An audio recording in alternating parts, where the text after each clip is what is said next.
So guys आज हम solve करेंगे गेट का प्रीवियस ईयर का question paper of computer science. So आइए स्टार्ट करते हैं। सो सबसे पहले जो सेक्शन है वो है हमारा जनरल एप्टीट्यूड का, जिसमें शुरू के 5 क्वेश्चन हैं एक एक मार्क्स के। तो आइए स्टार्ट करते हैं। सबसे पहला क्वेश्चन है इंग्लिश से है पहले।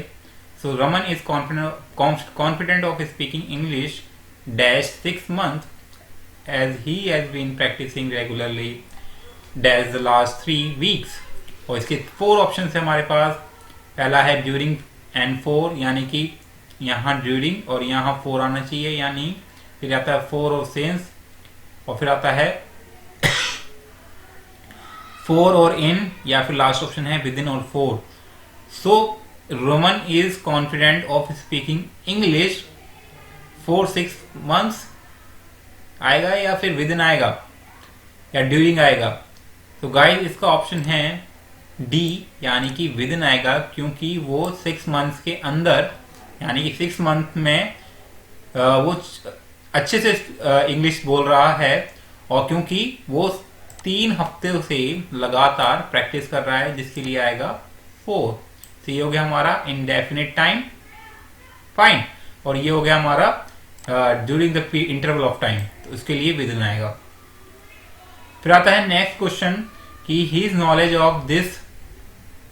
Of the subject was excellent but his class performance was extremely poor.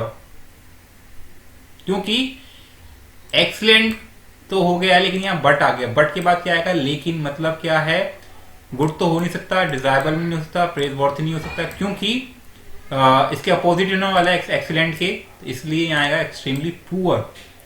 और गाइस एक ट्रिक और है कि अगर आपको कोई आंसर समझ में नहीं आ रहा और आपको आंसर फाइंड करना है, तुक्का लगाना है, तो उसमें आपको क्या करना है कि हमेशा कभी भी ऑप्शन गिवन हो उसमें फाइंड करो ऑड वन आउट।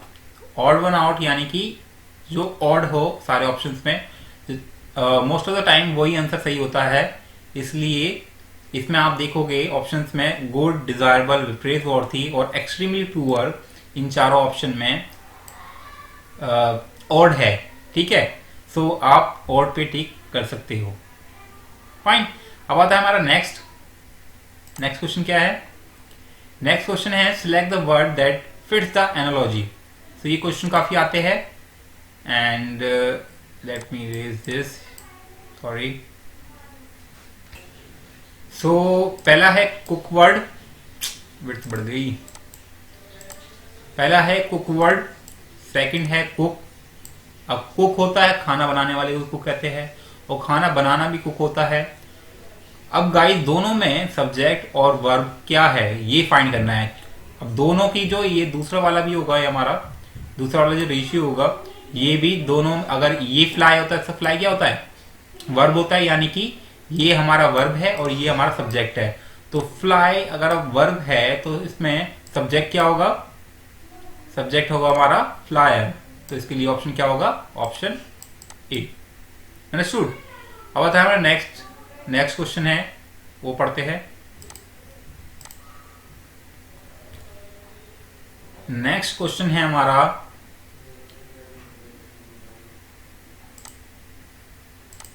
सही है।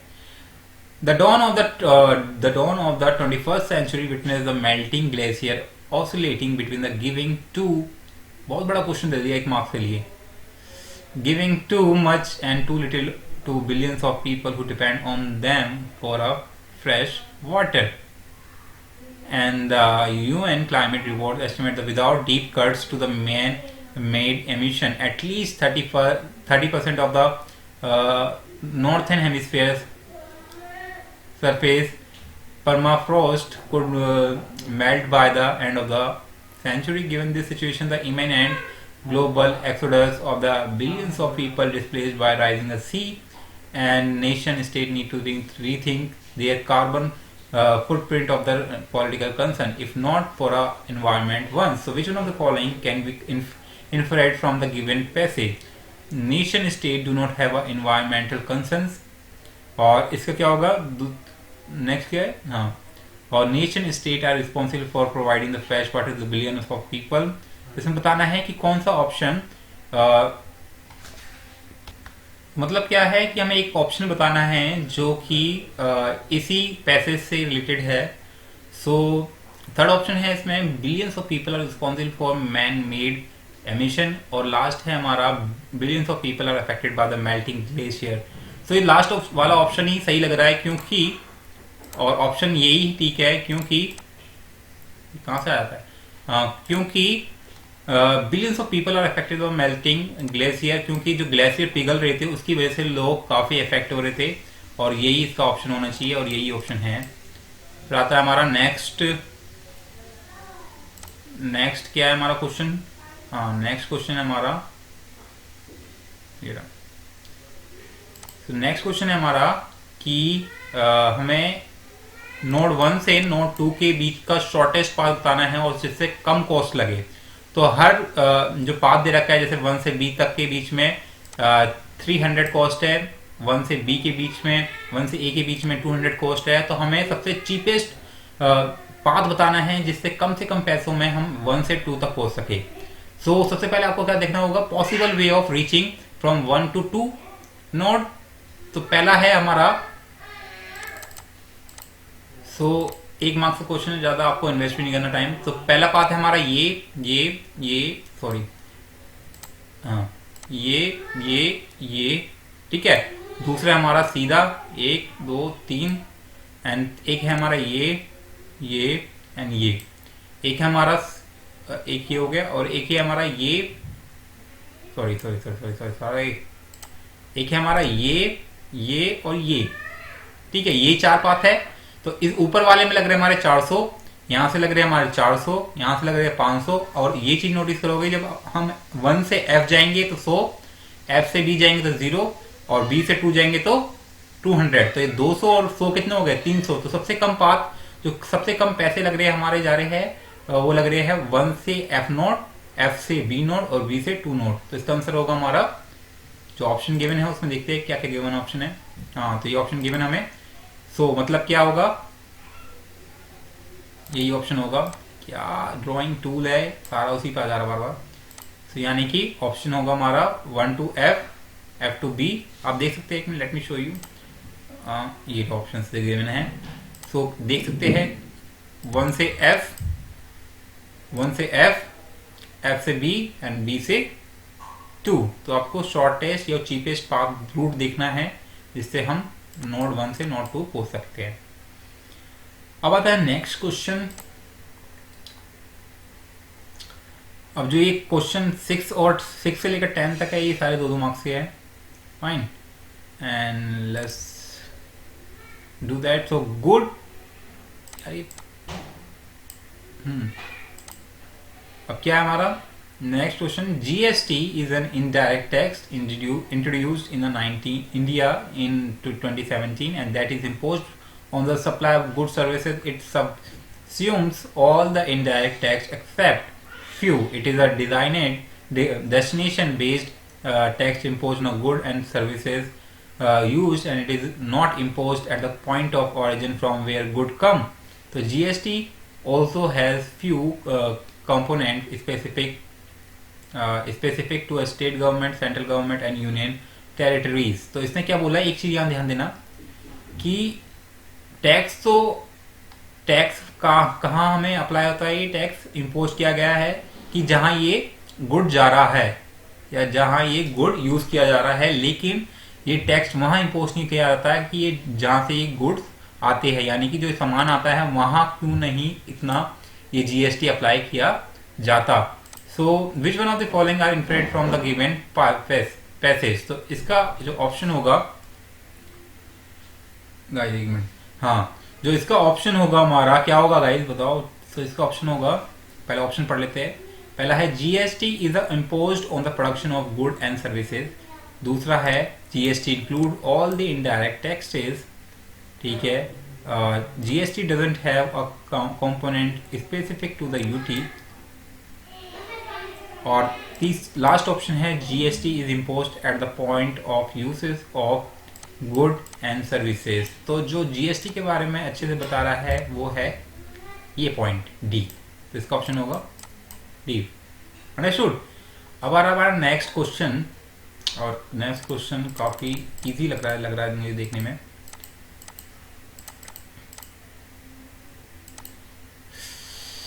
परेशान कर दिया टूल ने। हाँ, नेक्स्ट क्वेश्चन क्या कह रहा है?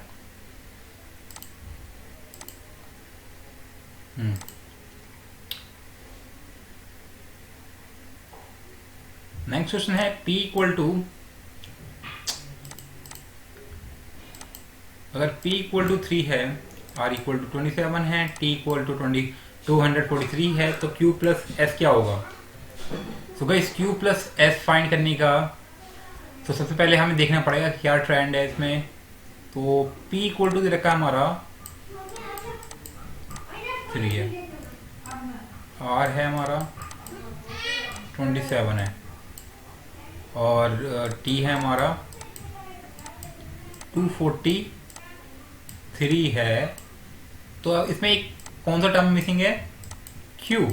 तो Q क्या होगा गाइस? अगर P है हमारा 3 एंड R है हमारा 27, तो अगर आप नोटिस करोगे कि जो 3 का क्यूब होता है हमारा वो 27 होता है, तो बीच वाला क्या होगा? P के बाद Q आता है, Q मिसिंग है, तो Q क्या होगा? 3 का स्क्वायर होगा, यानी कि 9 होगा। एंड अब इसमें S भी मिसिंग है, तो S कितना होगा? क्योंकि ये है हमारा 3 की पावर 3, तो ये कितना होगा? S कितना होगा? 3 की पावर 4 होगा, क्योंकि T क्या है हमारा? T है हमारा 3 की पावर 5।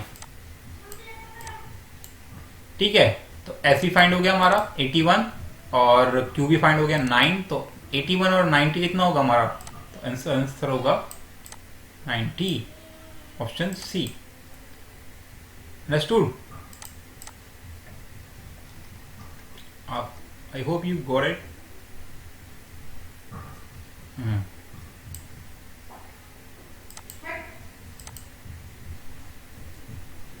फिर नेक्स्ट क्वेश्चन करते हैं, next and then next and then next.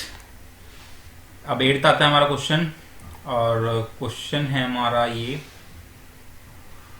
कि ओहो, ये बार बार इसकी विड्थ कैसे बढ़ जा रही है, परेशान कर रहा है ये। हमें फाइंड करना है गाइस, जो ये एरिया बचा हुआ है इसमें, ये वाइट वाला एरिया इस होलो में, ये फाइंड करना है। पहले हमने क्वेश्चन करे हुआ है कि इस पूरे का, इस जो ये पट्टी है इसका कलर, इसका हम एरिया फाइंड करते थे। अब इसमें भी सर्कल बना दिया और इसका एरिया फाइंड करना है, तो कैसे फाइंड करेंगे? Let's do that. So let me, हाँ, तो कैसे होगा ये क्वेश्चन? तो गाइज ये है हमारा A, छोटे वाले सर्कल का रेडियस है A, एंड बड़े का है B। सो ये बीच वाले का, तो इसका एरिया कैसे निकालेंगे? बड़े वाले A का एरिया माइनस छोटे वाले सर्कल का एरिया, तो ये आ जाएगा हमारा कुछ ये आ जाएगा हमारा कुछ ये पाई, क्योंकि सर्कल का एरिया क्या होता है? पाई आर स्क्वायर, और ये हो जाएगा पाई बी स्क्वायर माइनस ए स्क्वायर। अब आता है कि अब माइनस क्या करना है? अब ये एरिया निकल गया हमारा, ये वाला एरिया, ये पूरा एरिया निकलेगा बिना सर्कल का। अब इसे माइनस करेंगे। सपोज हमें पता नहीं है कि नंबर ऑफ सर्कल कितने हैं, ये छोटे छोटे सर्कल्स, तो इसे मानेंगे हम n। सो ये हो जाएगा हमारा n, सो फाइन। सो मानेंगे इसे n, और n सर्कल्स हो गए, और जो रेडियस होगी वो रेडियस कितनी होगी? क्योंकि ये है हमारा A, ये है हमारा B, तो ये बीच वाला ये क्या होगा? ये होगा हमारा B माइनस A, फाइन। तो ये होगी सर्कल की डायमीटर। तो रेडियस क्या होगी? B माइनस ए अपॉन में 4, B माइनस ए अपॉन में 2, तो क्या हो जाएगा इसका एरिया? पाई B माइनस ए का, B माइनस ए अपॉन में 2 का स्क्वायर, सी हो जाएगा हमारा n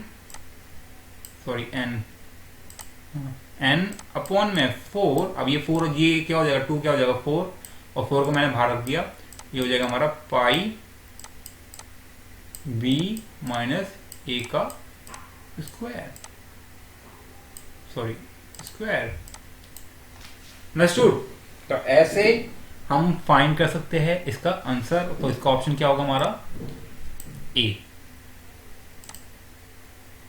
अब आते हैं हमारे नेक्स्ट क्वेश्चन पे एंड जस्ट इरेज इट क्योंकि ये हमारा पीछा नहीं छोड़ेगा।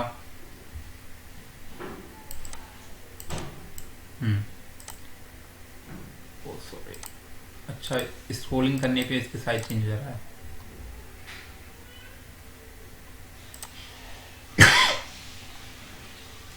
नेक्स्ट क्वेश्चन है,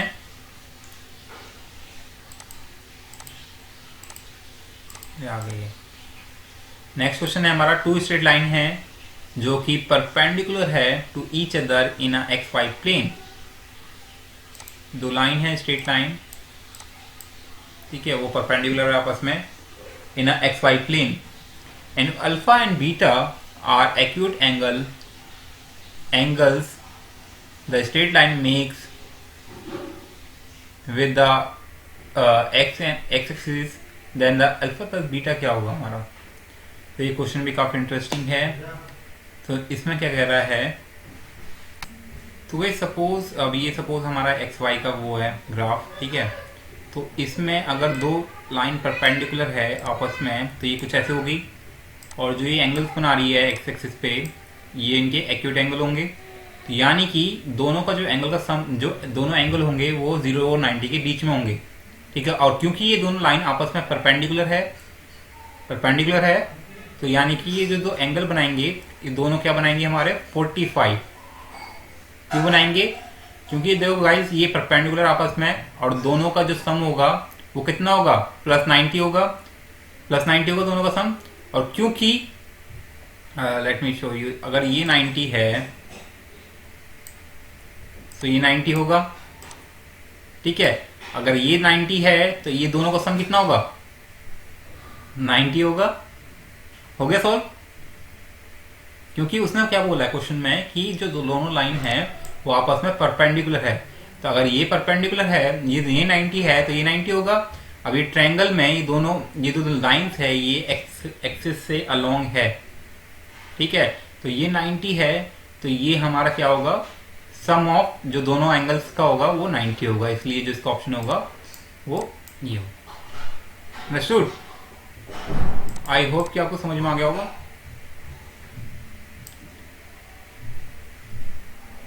फिर आता है हमारा नेक्स्ट क्वेश्चन। सो गाइस अभी क्वेश्चन करेंगे कैसे, तो इसमें बताना हमें कि aggregate profit and loss percentage बताना है of total on the total expenditure of the company during the 2014 and 2018। So guys क्योंकि कंपनी का माना जा रहा है कि हर साल 500 करोड़ जो 500 मिलियन रुपीस है वो कमाती है।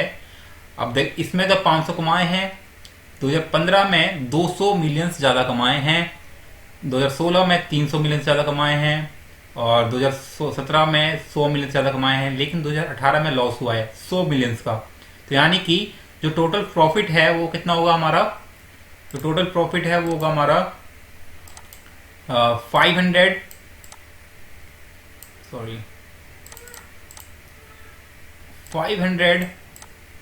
मिलियंस का, ठीक है।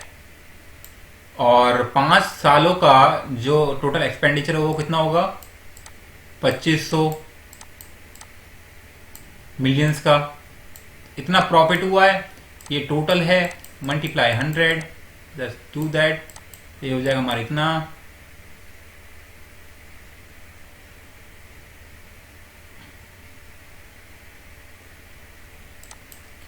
ठीक है, और ये हो जाएगा हमारा कट के, ये आ जाएगा हमारा 20% प्रॉफिट। अंडरस्टूड? क्योंकि 500 हमारा प्रॉफिट आ रहा है, 500 मिलियन का प्रॉफिट आ रहा है और टोटल कितना है हमारा, जो टोटल होगा जो हम एक्सपेक्ट कर रहे थे वो कितना था 25 मिलियन, और आया कितना हमारा 500 मिलियन ज्यादा आया, ठीक है। तो ऊपर रख के और यहाँ से परसेंटेज में कन्वर्ट करने के लिए मल्टीप्लाई करेंगे 100 से और आपका 20% आ जाएगा। फाइन। सो ऑप्शन क्या होगा हमारा इसमें 20% प्रॉफिट। चलो अब नेक्स्ट क्वेश्चन पे आते हैं। अभी ये है 1 से लेकर 25 के जो क्वेश्चन हैं ये सारे होंगे 1-1 मार्क्स के, और ये सारे क्वेश्चंस सॉरी एक मार्क्स के है। तो आइए सॉल्व करते हैं मैथमेटिक्स के सारे क्वेश्चन, शायद हाँ मैथमेटिक्स और कंप्यूटर साइंस से रिलेटेड है। तो पहला क्वेश्चन है, तो गाइस पहला क्वेश्चन है कि हमारे जो फंक्शन गिवन है इसमें से कौन से फंक्शंस इंक्रीज करेंगे फॉर दिस रेंज 0 से लेकर 1 के बीच में। तो एक्सपोनेंट फंक्शन है, इसमें हम 0 से लेकर 1 के बीच में कुछ भी वैल्यू डालेंगे तो ये कांस्टेंट का कांस्टेंट रहेगा, ज़्यादा वैल्यू चेंज नहीं होगी। एंड दूसरे में बात करें इसमें, तो ये तो वैल्यू बढ़ेगी लेकिन ये वैल्यू है गाइस ये इसे बढ़ने नहीं देगी और ज़्यादा कोई ज़्यादा चेंजेस नहीं आएगा, क्योंकि साइन में एक्स की वैल्यू कुछ भी रेडियन में कुछ भी रखोगे तो ज़्यादा वैल्यू चेंज नहीं होगा, जिसकी वजह से इसमें भी ना ही डिक्रीज होगा ना ही इंक्रीज होगा। जो लास्ट वाली वैल्यू है उसमें देखो गाइस कि अंडर रूट एक्स की पावर 3+1। अब जो एक्स की वैल्यू जैसे जैसे आप बढ़ाते रहोगे वैसे वैसे इसकी वैल्यू में चेंज आता रहेगा, और एंड में जब ये 1 वैल्यू रख देंगे इसकी तो ये हो जाएगा 1+1 यानी कि अंडर रूट 2। यानी कि थर्ड वाले के लिए इस रेंज के लिए वैल्यू इंक्रीज करेंगे, यानी कि फंक्शन इंक्रीज करेगा। तो इसके लिए ऑप्शन क्या होगा हमारा, ऑप्शन ए यानी कि थर्ड ओनली। ठीक है, अब आता है नेक्स्ट क्वेश्चन पे। For parameter A and B both of which are omega 1 and tn equal to tn 1 की पावर 1 अपॉन में a plus 1 and tb equal to 1, then tn is, तो tn की कॉम्प्लेक्सिटी क्या होगी, ये हमने करा था क्वेश्चन ऐसे कुछ सॉल्व करे थे। सो गाइस जब इसे सॉल्व करोगे आप, जैसे कि t इक्वल टू 1 जब पुट करेंगे तो क्या होगा, एंड उस कंडीशन में हमारी tb इक्वल टू हो जाएगा 1। सो मतलब 1 कब आता है, तो देखना होगा कि कैसे कैसे वैल्यू चेंज हो रही है, और जब आपको लास्ट में निकालोगे तो हमारा जो कॉम्प्लेक्सिटी होगी वो आएगी theta log a log b n, यानी कि log a का ये है log b n, क्योंकि log में क्या होता है जो पावर होती है वो आगे आ जाती है। ठीक है, तो जब इसे आप सॉल्व करोगे तो फाइनली ये आंसर आएगा। सो ये 1 मार्क्स का क्वेश्चन है तो ज़्यादा डिफिकल्टी नहीं होनी चाहिए, एंड नहीं होता है तो मैं बता दूंगा क्योंकि वीडियो बहुत लेंथी हो रही है जैसे जैसे मैं एक्सप्लेन कर रहा हूँ सारे सॉल्यूशन। ठीक है, फिर आता है हमारा next question. Consider the following statement. हाँ, सो Daisy chaining is used to assign a priority in attending interrupts. Fine. Second statement है when a device raises a vectored interrupt, the CPU does polling to identify the source of interrupt. Third option is in polling, CPU periodically checks the status bit to know if any device needs its attention. And last है हमारा during DMA, both CPU and DMA controls can be बस master at the same time. और इसमें बताना है हमें कौन सी statement इसके लिए ट्रू है। सो गाइस एक तो ऑप्शन है हमारा इसमें ये, let me choose a pen, जो एक ऑप्शन है हमारा इसमें बी वाला, ये कभी भी ट्रू नहीं हो सकता, क्योंकि एक बार इंटरप्ट हो जाता है device then CPU can not polling to identify the source of interrupt. ठीक है, तो सोर्स ट्रैक नहीं कर सकता कि क्या सोर्स है इंटरप्ट का। दूसरा है कि ड्यूरिंग डीएमए जो ये सीपीयू होता है और डीएमए होता है ये एक साथ बस नहीं कर सकते masters at the same time. ठीक है, सो ये दोनों अलग अलग टाइम पे करते हैं कंट्रोलर, इसलिए जो ऑप्शंस सेकंड है और फोर्थ है ये ट्रू नहीं है, यानी कि first and third option is true. So इसके लिए ऑप्शन क्या होगा हमारा, सी।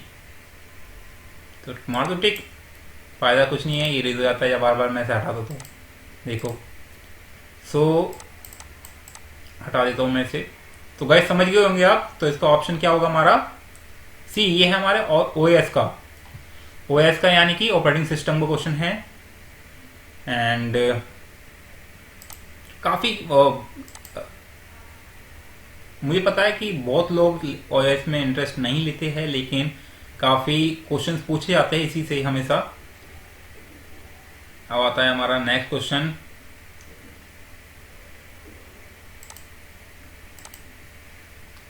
गाइस ये अगेन हमारा ओएस का क्वेश्चन है और क्वेश्चंस में हमें बताना है ऑर्डर ऑफ ऑपरेशंस। ठीक है, तो सपोज ये हमारा एक इंस्ट्रक्शन है, इसे हमें रन करवाना है। सो इसका जो ऑपरेशंस होंगे उसके ऑर्डर्स बताने हमें क्या होंगे। सो जो ऑपरेशन है हमारा कि R not equal to R not की जो वैल्यू आर नॉट में हमारा क्या आएगा, R1 प्लस R2। अब ये आएगा कैसे, इसके लिए क्या क्या ऑपरेशंस होंगे वो बताने हैं और ये हमारा डायग्राम है। तो सबसे पहले तो गाइस सबसे पहले ये ऑर्डर्स दे रखे हैं हमारे कि ये ऑपरेशंस होंगे और हमें बताना है कि पहला ऑर्डर्स क्या, पहला एग्जीक्यूशन वो क्या होगा, उसके बाद दूसरा क्या होगा, फिर तीसरा क्या होगा। सो जो पहला होगा सबसे पहले पीसी हमारी रीड करेगी। ठीक है, तो पीसी हमारी रीड करेगी एंड देन MAR पे राइट होगा, देन मेमोरी रीड होगी, फिर गाइस फिर MDR पे रीड होगा, फिर IR पे राइट होगा एंड देन फिर देन R1 को रीड करना है, फिर एक टेम्पररी लेना है और उस पर राइट करना है। R1 को रीड करके और टेम्पररी में वैल्यू डाल देनी है। ठीक है, फिर R2 को रीड करना है, फिर टेम्पररी में वैल्यू डाल देनी है। फिर ALU यानी कि ऐड करने के लिए ऑपरेशन अप्लाई करना पड़ेगा, ALU है ना। उसके बाद फिर इसे टेम्पररी 2 में राइट कर देना है। ठीक है, जो ये वैल्यू ली है तो टेम्पररी 2 में राइट कर देना है एंड देन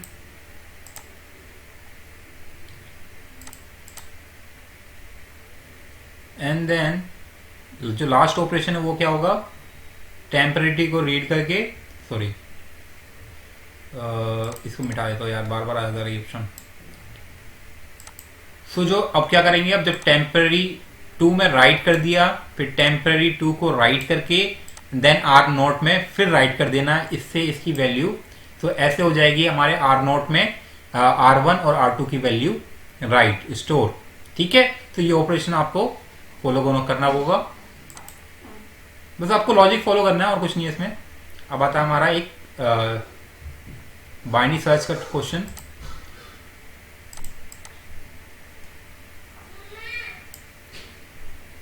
ठीक है, क्वेश्चन भी क्या ज्यादा कुछ नहीं है। Pre order traversal of binary tree, ये बाइनरी ट्री का प्री ऑर्डर बताना है तो क्या होगा, विच one of the is a post, अच्छा सॉरी। सो ये जो हमें ऑर्डर दे रखा है ट्रेवर्सल, ये दे रखा है हमें प्री ऑर्डर का और हमें बताना है पोस्ट ऑर्डर का। सो प्री ऑर्डर और पोस्ट ऑर्डर अगर आपने पढ़ा होगा तो आपको पता होगा कैसे निकालते। सो गाइस जैसा कि इसमें दे रखा है हमें ये प्री ऑर्डर दे रखा है, तो प्री ऑर्डर का मतलब क्या होगा हमारा,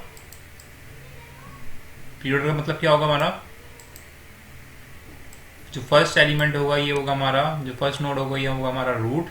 ठीक है, तो रूट हो जाएगा ये हमारा। और प्री ऑर्डर का मतलब होता है root left and then right, यानी कि रूट लेफ्ट राइट। ठीक है, एंड देन फिर जाएगा दूसरी side left right and then left. तो जो ये और इसमें क्या होता है पोस्ट ऑर्डर में होता है हमारा पोस्ट ऑर्डर में होता है हमारा तो गाइस अब क्वेश्चन है हमारा कि what is the time complexity of inserting n square element in the AVL tree with n element इनर्शियली।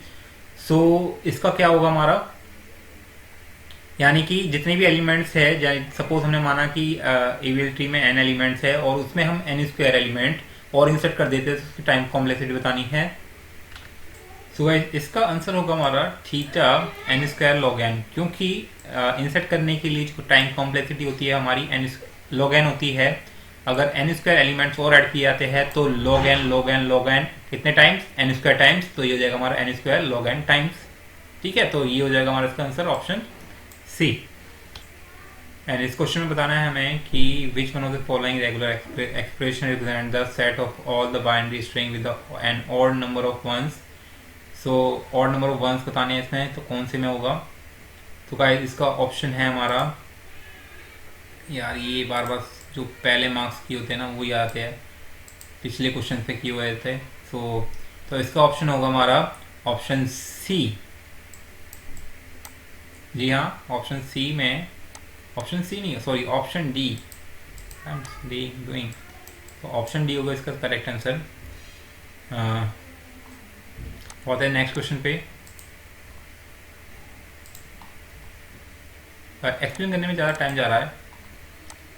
होता है नेक्स्ट क्वेश्चन पे कि कंसिडर द फॉलोइंग एक statement, if L1 union of L2 is regular then L1 and L2 must be regular.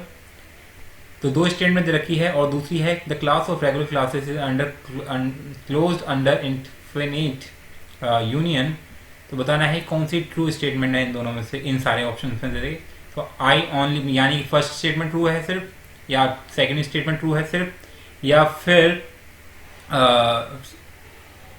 दोनों statement true है, या फिर एक भी स्टेटमेंट ट्रू नहीं है। तो गाइस मैं आपको बता दूं पहले कि अगर L1 और यानी कि L1 और तो यूनियन क्या होता है हमारा यार, अगर यूनियन का मतलब क्या होता है और, यानी कि या तो L1 रेगुलर है या फिर L2 रेगुलर है। तो दोनों ट्रू तो नहीं हो सकता, मतलब दोनों रेगुलर नहीं हो सकते।